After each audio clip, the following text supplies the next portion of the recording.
முன்னாள் முதலமைச்சர் ஜெயலலிதாவின் நகைகள் உள்ளிட்ட பொருட்கள் முறையாக மதிப்பீடு செய்யப்பட்டு தமிழக அரசிடம் ஒப்படைக்கப்பட்டன.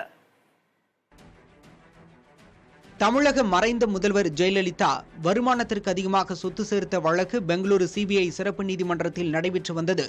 இதற்கிடையில் 1996ஆம் ஆண்டு டிசம்பர் 7 முதல் 12ஆம் தேதி வரை போயஸ் கார்டன் வீட்டில் தமிழக லஞ்ச ஒழிப்புத்துறை சோதனை நடத்தியது.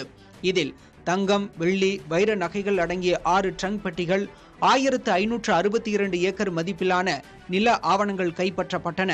ஜெயலலிதா வழக்கு பெங்களூருவில் நடைபெற்றதால் வழக்கில் கைப்பற்றப்பட்ட பொருட்கள் பெங்களூருவுக்கு எடுத்து வரப்பட்டன.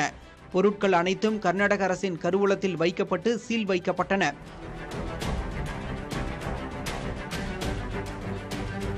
இந்நிலையில் பொருட்களை ஏலமிட்டு அதில் கிடைக்கும் பணத்தை கர்நாடக அரசின் கருவூலத்தில் சேர்க்க வேண்டும் என்று தகவல் அறியும் உரிமை சட்ட ஆர்வலர் நரசிம்மமூர்த்தி சிபிஐ சிறப்பு நீதிமன்றத்தில் மனு தாக்கல் செய்தார்.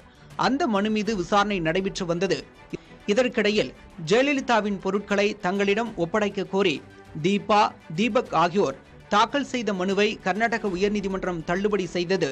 பொருட்களை ஏலமிடுவது தொடர்பாக நரசிம்மமூர்த்தி தாக்கல் செய்த மனு மீதான விசாரணை முடிந்த நிலையில் நீதிபதி மோகன் கூறிய தீர்ப்பில் ஜெயலலிதாவிடம் இருந்து பறிமுதல் செய்யப்பட்ட தங்கம், வெள்ளி, வைர நகைகள் அடங்கிய 6 பெட்டிகள், 1562 ஏக்கர் நில பத்திரத்தை தமிழக லஞ்ச ஒழிப்புத்துறையிடம் பிப்ரவரி 14, 15ஆம் தேதிகளில் கர்நாடக அரசு ஒப்படைக்க வேண்டும் என்று உத்தரவிடப்பட்டது.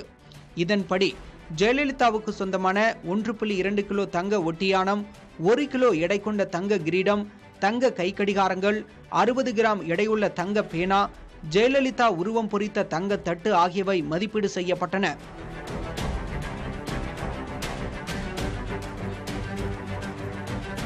$27 கிலோ நகைகளுடன் தஞ்சை, திருவாரூர், தூத்துக்குடி, செங்கல்பட்டு மாவட்டங்களில் உள்ள ஜெயலலிதாவுக்கு சொந்தமான 1526 ஏக்கர் நிலங்களுக்கான ஆவணங்களும் தமிழக அரசிடம் ஒப்படைக்கப்பட்டன.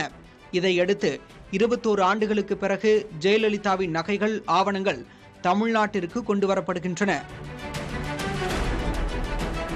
புதிய தலைமுறைக்காக செய்தியாளர் ஜெகநாத்.